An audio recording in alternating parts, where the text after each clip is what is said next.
A estas islas las llaman las afortunadas. Son regadas raramente por escasas lluvias y la mayor parte de las veces están refrescadas por vientos suaves. Tienen una tierra buena y fértil que, sin ser arada ni sembrada, produce frutos abundantes y gustosos que valen para comer sin necesidad de trabajar. El aire es inofensivo y las estaciones del año apenas varían muy poco. El Boreas y el viento este, al llegar a cierta distancia, son disipados. El céfiro lleva algunas lluvias regulares desde el mar y la mayoría de las veces refrescan el lugar con húmedo sereno. Así pues, hasta los bárbaros creen que en aquellas islas están los campos elíseos y la mansión de los bienaventurados que Homero describió en sus cantos.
Las islas se localizan en el borde oriental del Atlántico entre los 27 y los 29 grados de latitud norte. Forman un conjunto original y de contrastes en donde no es posible la homogeneidad debido a su ubicación geográfica, a la altitud, a la latitud, pero también por su geología, por su vegetación, por su clima. Por ello, y según estén en dirección a los vientos alisios cargados de humedad, o más cercanas al continente u orientadas a él, son húmedas y secas, áridas o boscosas.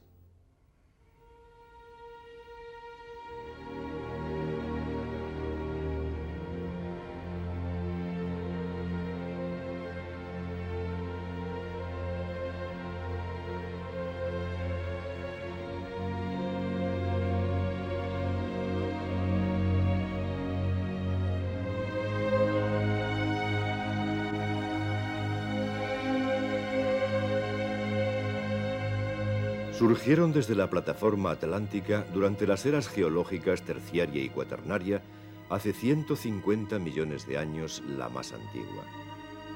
El volcanismo activo en tres de ellas, Lanzarote, Tenerife y La Palma, es aún hoy testimonio vivo de su génesis. Hubo de pasar mucho tiempo, sin embargo, antes de que los primeros hombres las habitasen.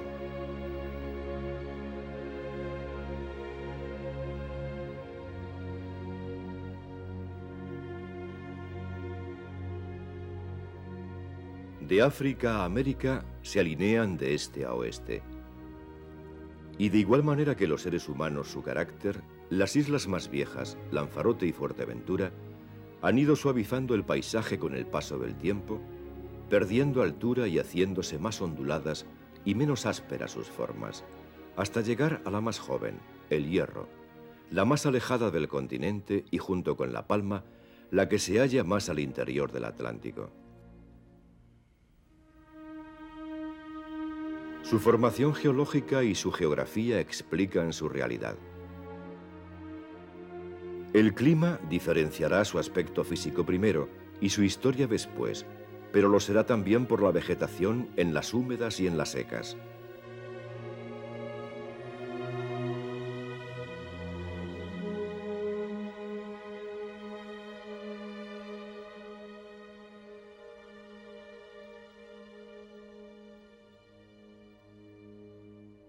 En las primeras aparece la laurisilva, memoria de los bosques que en la era terciaria fueron típicos del Mediterráneo y que aquí permanecen como reliquia viva de un ilustre pasado botánico de Europa.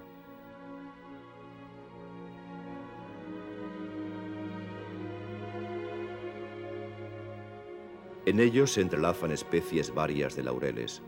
Conviven mocanes, viñátigos, aceviños, cedros, con otros muchos árboles y arbustos, formando una masa espesa e intrincada, como si una mano imaginativa los hubiera colocado para asemejar bosques de leyenda.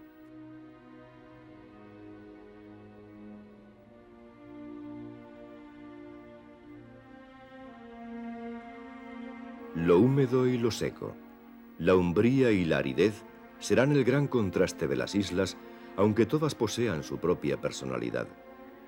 En las orientales, donde no existen bosques de laurisilva, surge en contraste el Cardonal tabailbal o los campos de aulagas que Miguel de Unamuno definiera como un esqueleto de planta, como Fuerteventura es casi un esqueleto de isla.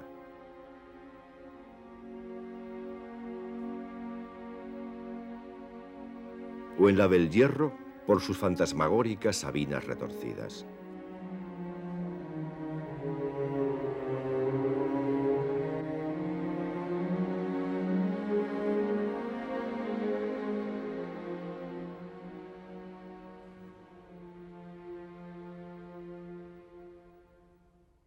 En las islas se ha ido creando un léxico peculiar para aludir a fenómenos singulares como la lluvia horizontal, referencia al agua que rezuman los árboles al concentrar la humedad de los vientos alisios.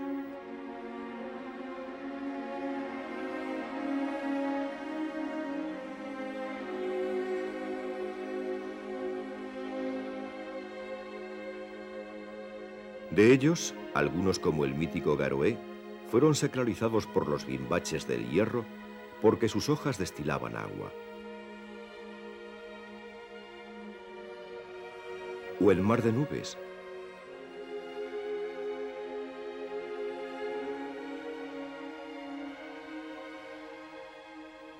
O el sugerente árbol drago que el Bosco pintó en el Jardín de las Delicias, como si todo ello fuese un precedente inconsciente y lejano del surrealismo.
Esa realidad exótica ha servido para considerarlas como islas mágicas, como las vio Torriani, enmarcándolas en un cangrejo, símbolo de Cáncer, signo húmedo cuyo planeta regente es la luna que alimenta y procrea apaciblemente todas las cosas, influye en sus habitantes y les proporciona un clima templado y un terreno fértil.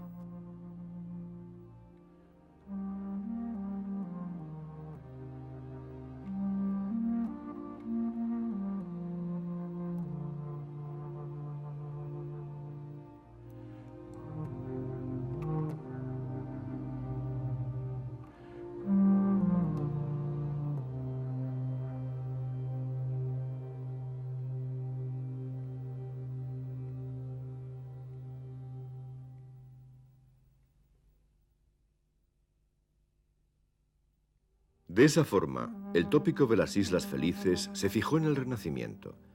Lo recreó con posterioridad nuestro historiador Viera y Clavijo y seguirá vivo en la actualidad, haciéndolas una Arcadia feliz donde los vientos soplan sin violencia, las lluvias son escasas y serenas, donde los hombres viven en la abundancia y felicidad de las cosas de la tierra, en donde el clima es puro y sano y no están sujetas a bruscas variaciones de temperatura.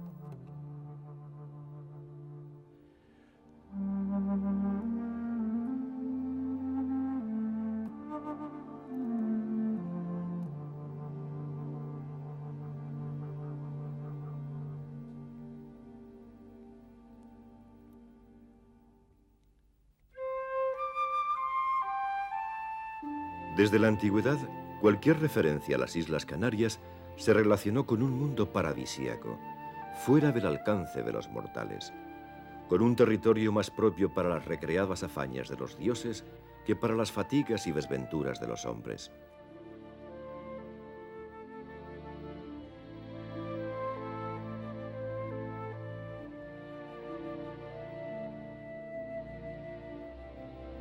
Pareciera como si los términos de mito y mitología estuvieran asociados para siempre con estas islas que se convirtieron en objeto y naturaleza del mito mismo.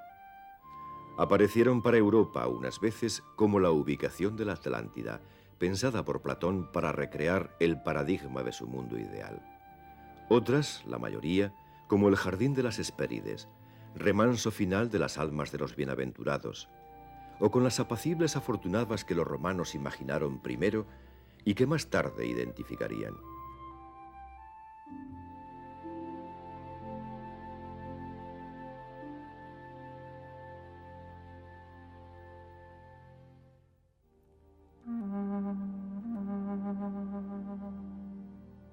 Cuando las islas fueron perdiendo su cultura ancestral, con ella lo hicieron también sus viejos mitos. Otros hombres y otra cultura lo sustituyeron, y mitos extraños se adaptaron como propios.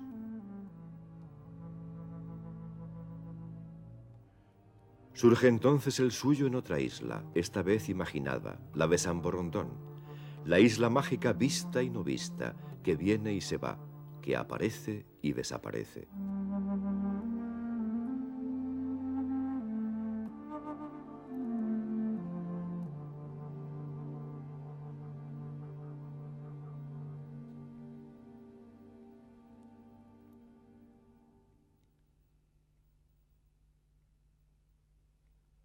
Es como si en esa prolongación fantasmagórica del espacio inexistente, las islas proyectaran su deseo de encontrar otras tierras para agrandar su horizonte, conscientes de la pequeñez del que poseen.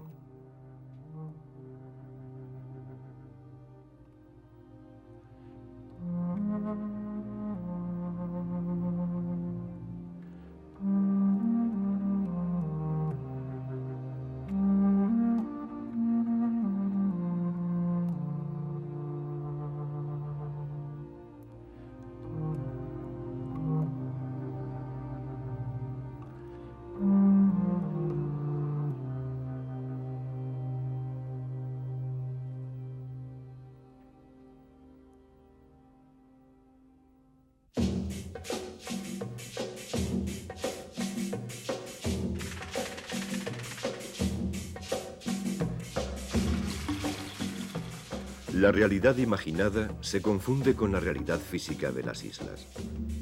La geología creó formas propias para la ensoñación, con espacios que invitan a la recreación de otros mundos, de monumentos geológicos espectaculares,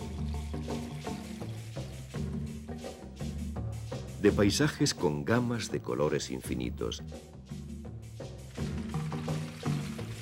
de vegetación exótica que semeja a mundos cercanos al paraíso eternamente imaginado por los hombres.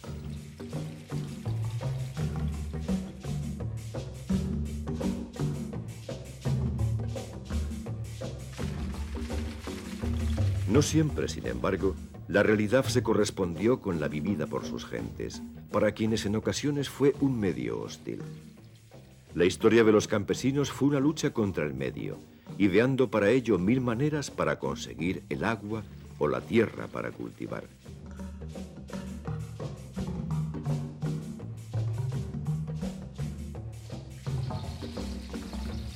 En algunas, como Lanzarote, el hombre construyó maretas en las faldas de las montañas, como lo habían hecho sus antepasados los majos, o las perforó para hacer galerías como en La Palma y Tenerife.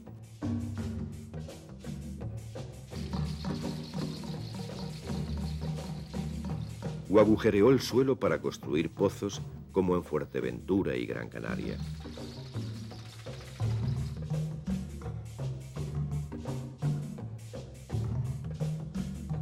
Arrasó los bosques y buscó la tierra en donde no la había.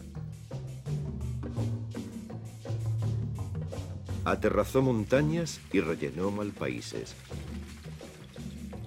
Enarenó terrenos para recoger la humedad de la noche. Sorribó, emparedó y construyó molinos para aprovecharse del viento, creando con todo ello un patrimonio singular, testimonio perenne de esa lucha constante que solo la memoria adornadiza de los hombres se empeña en borrar y destruir.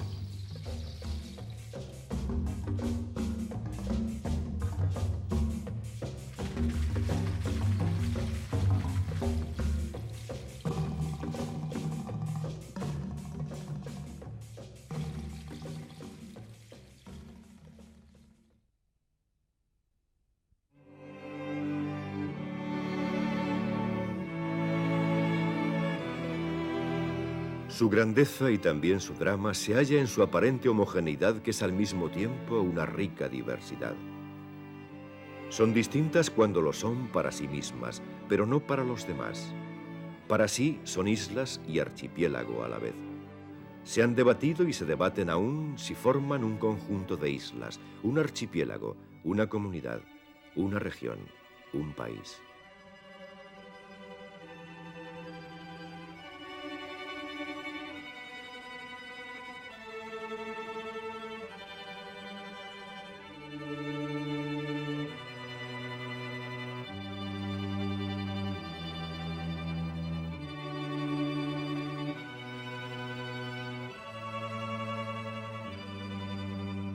En la antigüedad, la civilización grecorromana las había intuido y descrito en el tenebroso Atlántico, y así se mantendrían inabordadas para Europa hasta el tránsito de los siglos XIII al XIV, cuando fueron nuevamente encontradas.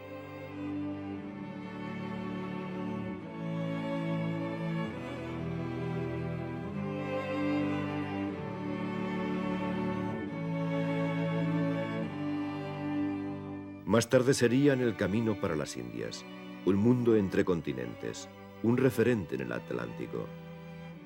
Han vivido de espaldas a África y se han considerado la antesala de las Américas.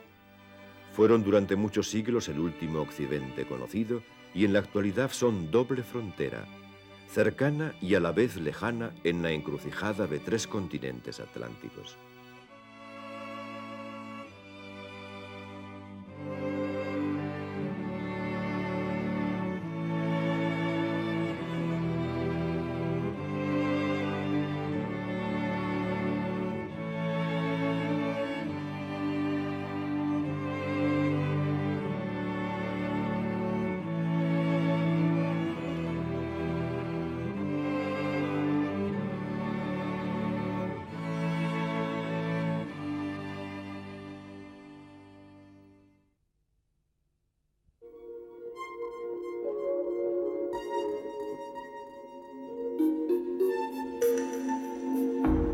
Desde la temprana presencia de los europeos en el archipiélago canario, que se remonta a finales del siglo XIII con la discutida expedición de los genoveses hermanos Vivaldi, a la estancia en la isla de Lanzarote del también genovés Lancelotto Malocello antes de 1339, el archipiélago canario vuelve a ser conocido por el mundo europeo.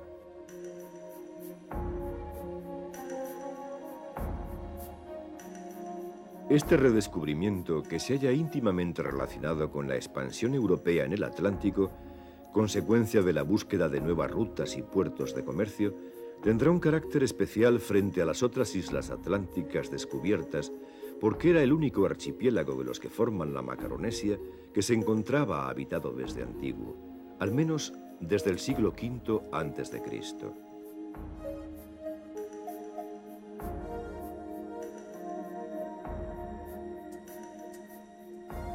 Este hecho singular tendrá una especial resonancia en Europa, en el tránsito de la Edad Media a la Edad Moderna, al ser la primera vez que el viejo continente se enfrente con la realidad humana de esta zona del mundo poco conocida y alejada de su tradicional ámbito geocultural.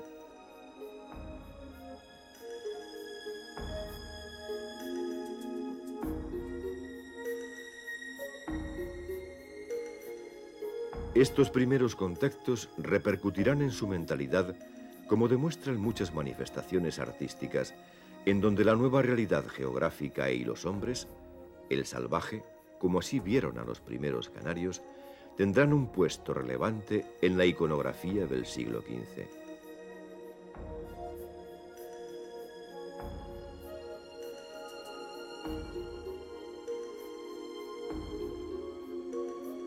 Si este primer contacto supuso para los europeos la ampliación de nuevos horizontes en el conocimiento de tierras ignotas, nuevas rutas, nuevos productos y nuevos puertos de comercio, de seres y de paisajes exóticos, el balance no sería igualmente positivo para los canarios. En muchas de las culturas canarias conocemos mitos relativos a la creencia de que los espíritus de sus antepasados regresarían algún día por el mar. Cabría pensar que los aborígenes aceptan de buen grado la presencia de los extranjeros al transformar en realidad un pensamiento mítico. Pero la historia sería muy diferente. Aquellos espíritus serían el comienzo de la caída de sus dioses primero y del desmoronamiento de su mundo después.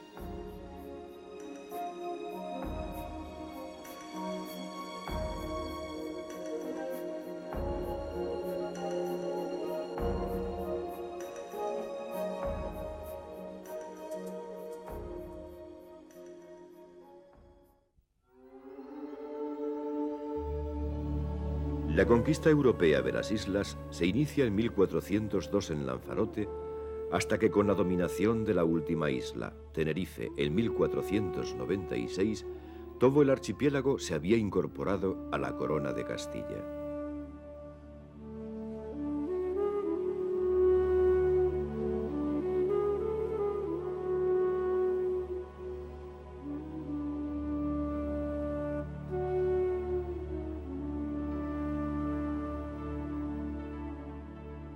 En este siglo de las conquistas comienza a gestarse una nueva sociedad, una nueva cultura y unas ciudades de nueva planta que serían el modelo y la pauta de las que se fundarían más tarde en América.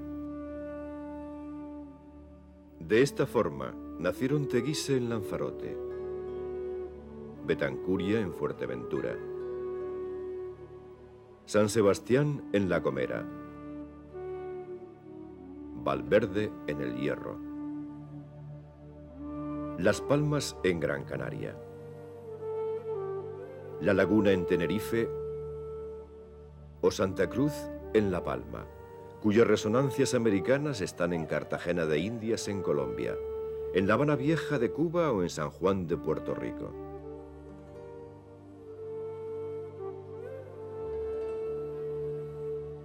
En cada isla, otros muchos lugares dan testimonio de la nueva cultura, de la nueva sociedad y de la nueva economía que en ella se implantó con la llegada de otras gentes.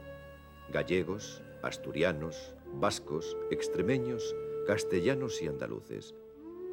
Esclavos berberiscos en Lanzarote y Fuerteventura, y esclavos negros para trabajar en los ingenios de azúcar de Tenerife y Gran Canaria. Y franceses, genoveses, flamencos y portugueses. Estos últimos ejerciendo una influencia de primera magnitud, junto a los de las islas del archipiélago de Madeira y las Azores, formando una comunidad cultural en las ciudades, la arquitectura, el habla, la gastronomía. Evidencias todas ellas que emparentan ese mundo interinsular atlántico tan cerca y al mismo tiempo lejano y desconocido.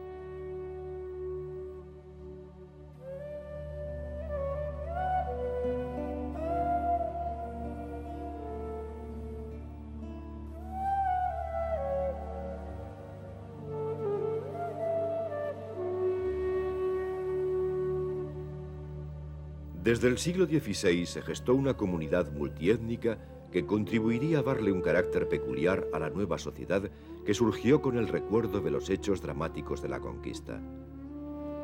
La economía y las nuevas gentes aportaron otros productos, otras enfermedades y otros modos de vida que terminaron por cambiar los hábitos a quienes sobrevivieron a aquel trauma.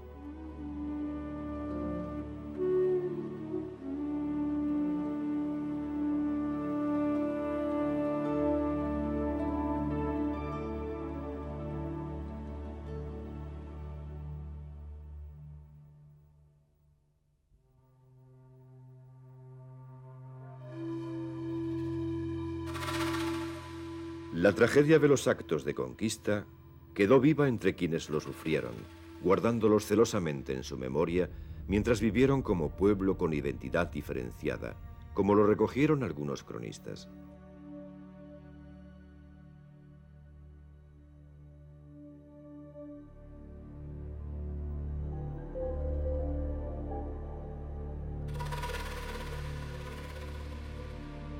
Aquí, como en tantos otros aspectos, las islas tendrán una historia paralela con las de los pueblos indoamericanos y con el mismo dramatismo que aquellas lo contaron también.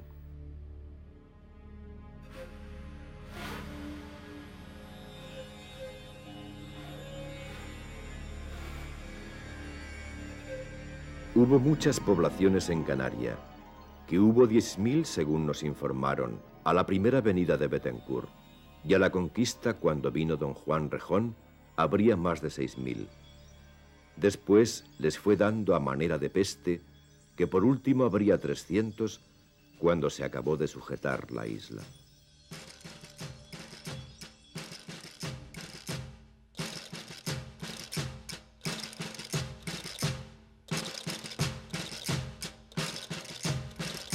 Las nuevas gentes traerían nuevos acentos, nuevos aires, nuevas palabras.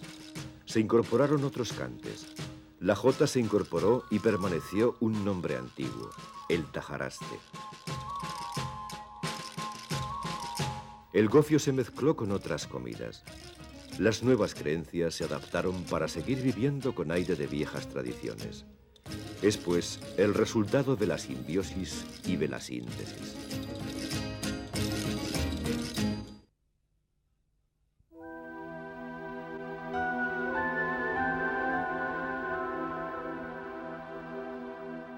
Cuando se descubre el Nuevo Mundo y con él surge el mito americano, las islas se transformarían en el gran enclave de la expansión atlántica europea y el paso obligado en el camino para las Indias.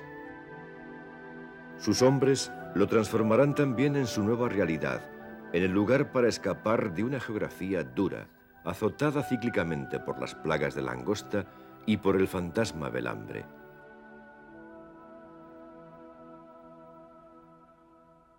América fue para muchos el dorado de Occidente. Para los canarios ha sido durante siglos su isla de promisión.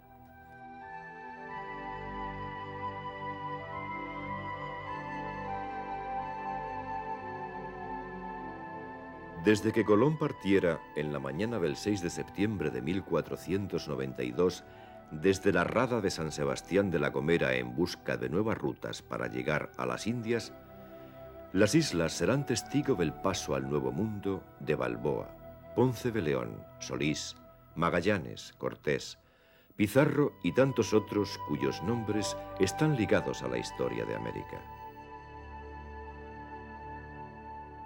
Las islas se convertirán desde entonces en un referente obligado en la génesis cultural de las Américas, como éstas lo serán de la personalidad de Canarias. Palabras, costumbres, folclore, ritos y fiestas son el puente sentimental que unió ambas riberas. La cultura que las emparentó con el otro archipiélago atlántico y caribeño de las Antillas y el continente americano, las alejó de África, aunque con este continente estuvieron ligadas por el origen de sus primitivos habitantes.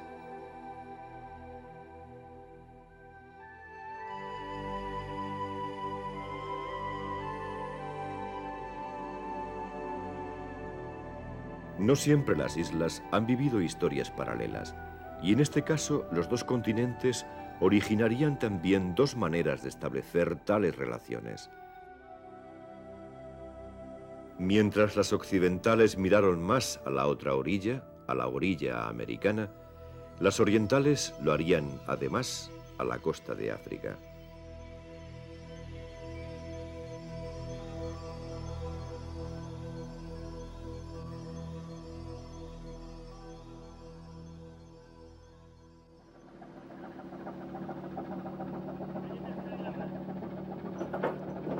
La pesca y la cercanía de los calaveros del Banco Canario Sahariano explican esta vieja relación que había comenzado cuando Diego García de Herrera, señor de la isla de Lanzarote, construyera en el siglo XV una torre en la costa de Marruecos para el control del comercio de esclavos y del oro en polvo que transportaban las caravanas.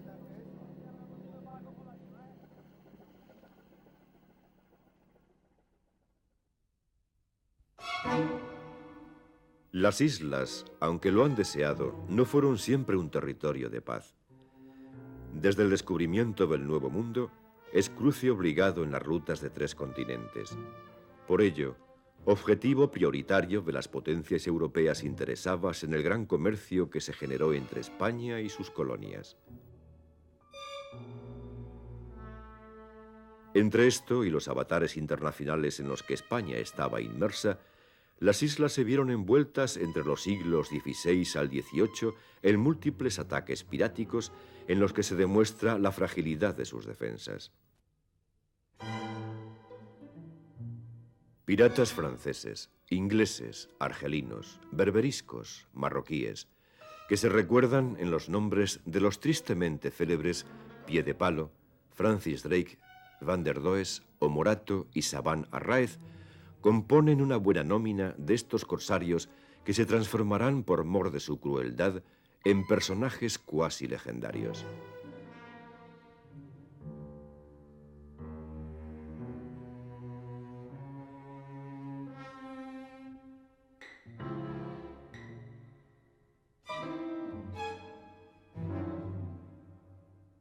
Desde el siglo XVI y hasta bien avanzado el XVIII, las islas se habían defendido construyendo castillos en las zonas estratégicas.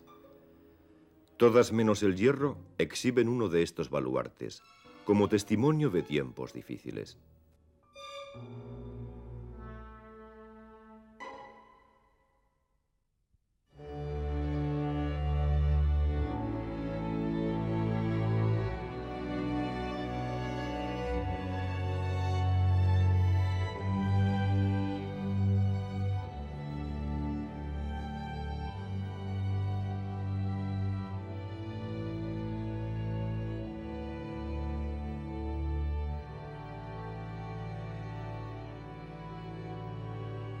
La historia de Canarias es sobre todo la de su economía, que se ha definido como de ciclos económicos en los que los distintos cultivos y su orientación comercial fueron marcando la vida secular de las islas. Por su economía se conectaron con los países más avanzados de Occidente y se sintieron más unidas a Europa que a Castilla.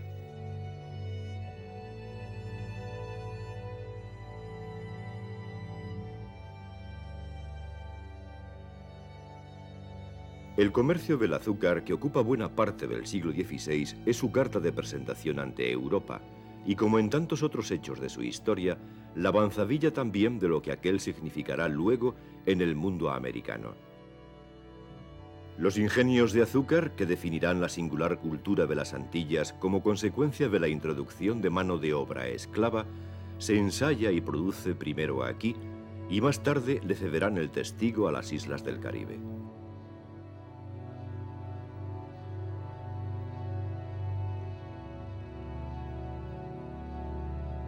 La caña de azúcar se introdujo desde Madeira, donde había llegado importada de Sicilia. 20 años después de la conquista, en Gran Canaria, Tenerife y La Palma, podían verse grandes extensiones de cañaverales. Llegaron a funcionar 12 ingenios en Tenerife, 12 en Gran Canaria y 6 en La Palma. Esta importancia explica que Canarias fuera conocida en Europa como las Islas del Azúcar, transformándose así en adelantadas del capitalismo europeo y en pioneras de las futuras explotaciones caribeñas.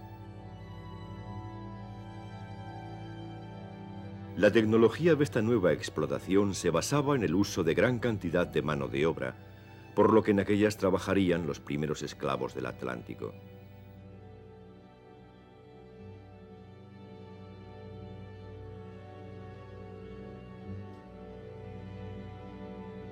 El funcionamiento de los trapiches exige de un fuerte consumo de madera, produciendo aquí, como en las Antillas, una profunda desforestación.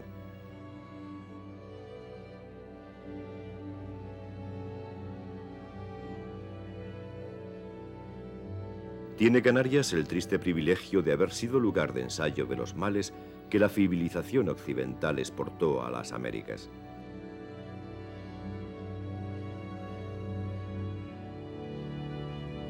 Esta etapa azucarera permitió unas relaciones comerciales intensas con los Países Bajos.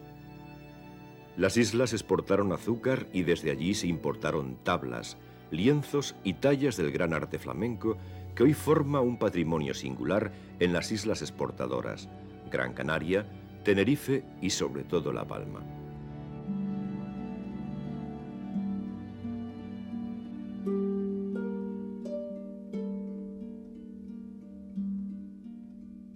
Cuando avanzado el siglo XVI, el comercio del azúcar decayó frente al producto americano, el vino lo sustituyó, aunque fue en el siglo XVII y parte del XVIII, la etapa dorada de este comercio con Europa.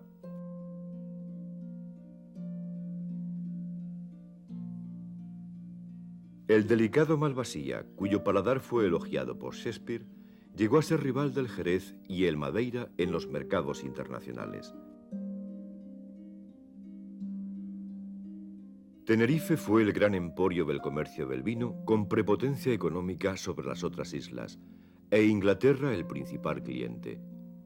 También Holanda, las Antillas inglesas y la América española.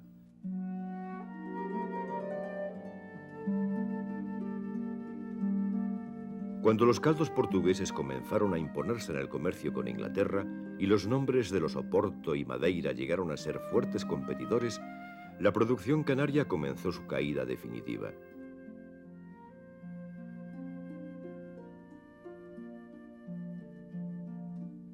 Hacia mediados del siglo pasado, la exportación se había hundido.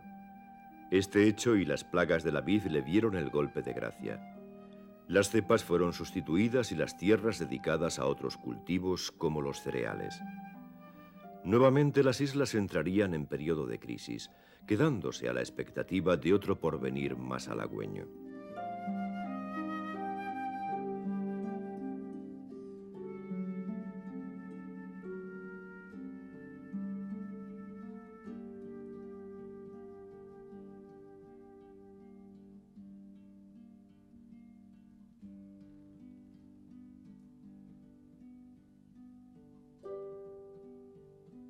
Las islas orientales, que habían sido las cenicientas de aquella dulce historia, comenzarían a tener protagonismo con la exportación de productos que les son característicos por su sequedad: la barrilla y la cochinilla.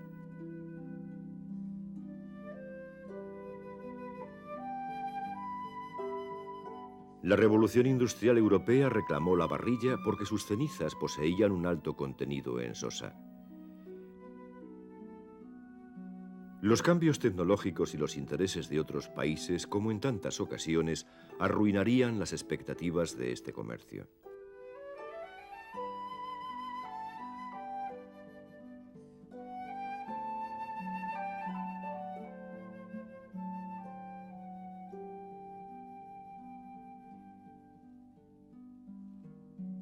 Otro tanto sucedería con la cochinilla, que se había introducido desde 1825. Se desarrolló vertiginosamente, así como su exportación. Este colorante resultó muy solicitado por el atractivo de su colorido y se pudo comercializar en Inglaterra, Francia, Estados Unidos, Marruecos y en la península. Pero los colorantes que procedían de la cochinilla no pudieron competir con la nueva plaga, la de los colorantes químicos, que comenzaban a introducirse con fuerza. Y como en cada crisis las islas tuvieron que comenzar de cero, lo que con tanto esfuerzo se había realizado.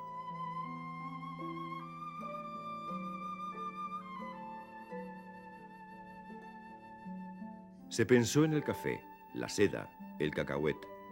Se volvió al tabaco que ya se había cultivado en el siglo XVIII. Se construyeron secaderos y fábricas de cigarros, pero la solución definitiva sería el tomate y el plátano. Para este último se exigía una ampliación de riegos y agua de buena calidad. Por esta razón, las islas orientales se quedarían fuera de este cultivo.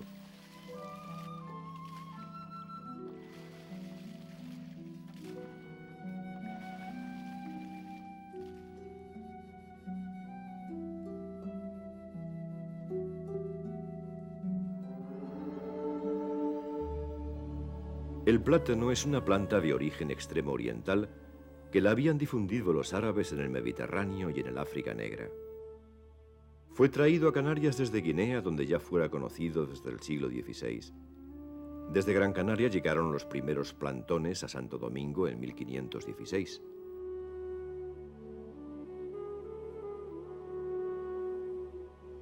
Aunque era bien conocida como planta de jardín, a finales del siglo XIX se comercializa, comenzando los primeros cultivos en extensión con la introducción de las variedades enana y china.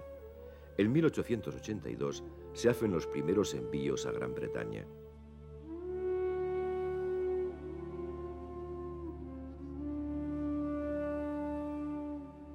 El nuevo cultivo introdujo mejoras en los transportes porque el producto era perecedero, y las islas comenzaron a perforarse con pozos y galerías.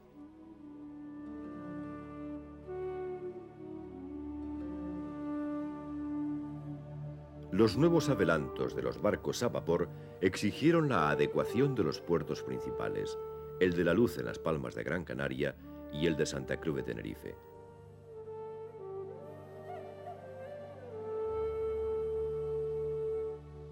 De igual manera sucedería con el tomate, aunque de él sí participarían las islas orientales.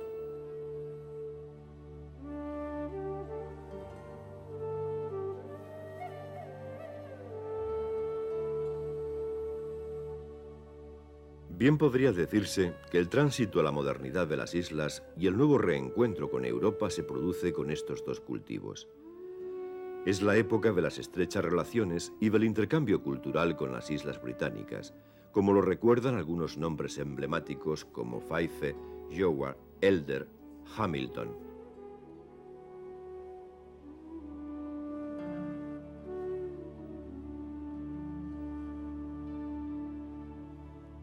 Hábitos y hasta estilos de vida se imponen. Los ingleses fueron desde entonces los visitantes privilegiados que, acaso sin saberlo, se transformarían en los bienaventurados que encuentran en las islas del Atlántico las míticas afortunadas de la eterna primavera. Y ellos fueron los precedentes lejanos de los futuros descubridores del turismo, el nuevo mito económico de las islas que singulariza hoy de forma transitoria su realidad económico-social.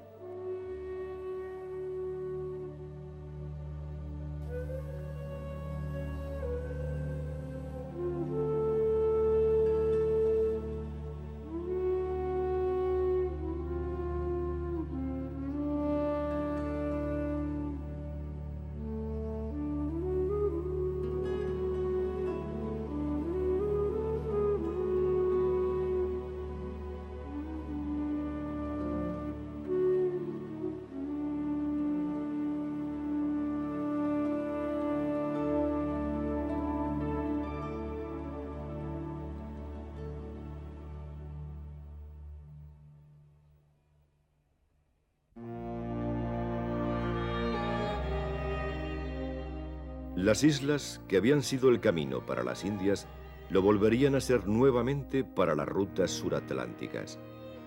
Sus puertos se transformarían en el cruce intercontinental para abastecer de carbón y agua a los buques.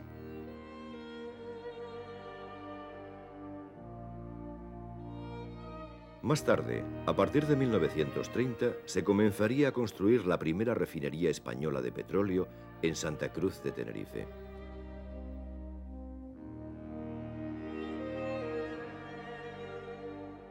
Cuando las islas han pasado por crisis profundas, han buscado fórmulas para salir del estancamiento.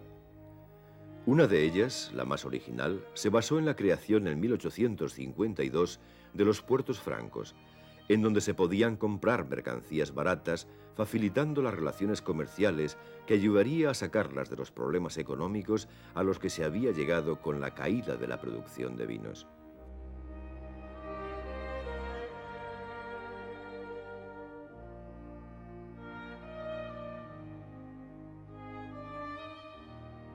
La creación de los cabildos en 1912 es igualmente un intento de poner fin a una historia interior azarosa, condicionada por el control del poder político y sobre todo económico, que se simboliza en dos islas, Tenerife y Gran Canaria, y en un término de raigambre secular, el pleito insular.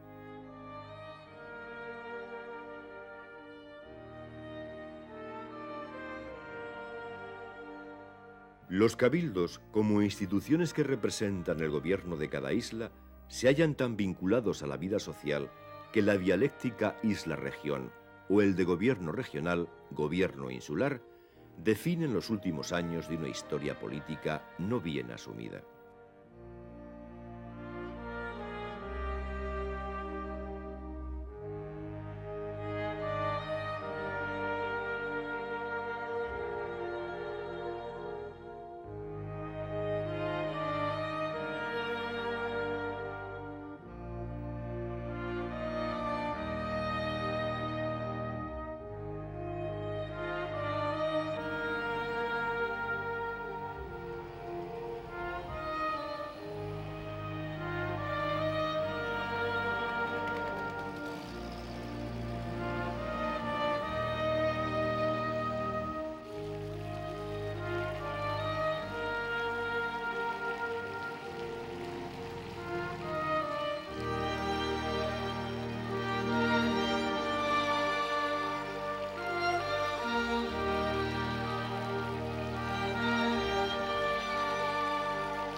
De manera cíclica, las islas han renacido de sus propios errores o de los errores de los otros.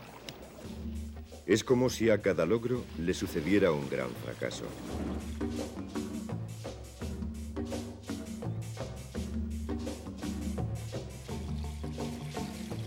Las islas han sido siempre un territorio frágil ante los avatares históricos de los otros. Han sido avanzada y experimento de nuevas economías, como también lo han sido en la cultura.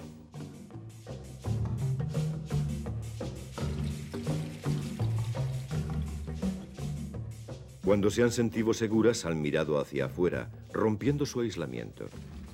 Pero cuando se han enfrentado con conflictos de futuro y se han visto sin horizontes, se han encerrado en sí mismas, refugiándose en el pasado como defensa a lo foráneo, enclaustrándose en los límites de la isla.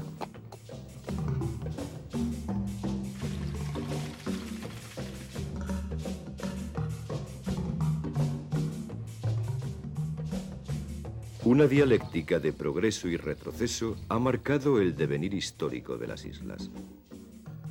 Empezar de nuevo, romper con todo lo realizado, desandar el camino, abandonar la tierra sin volver la vista atrás, buscando en otros horizontes la solución a sus problemas. Es como si la ambigüedad propia de los isleños estuviera marcada por ese constante hacer y deshacer que ha singularizado la vida y la personalidad de esta comunidad.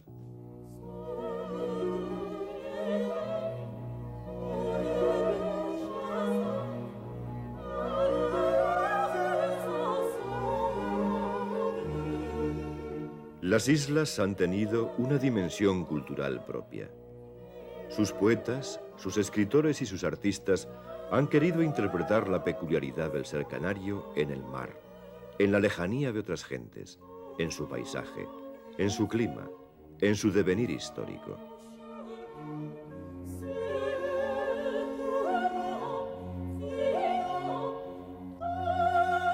De ahí la hospitalidad, la honorabilidad, la seriedad, la melancolía, la socarronería, el peculiar humor de sus campesinos, la actitud ante la vida.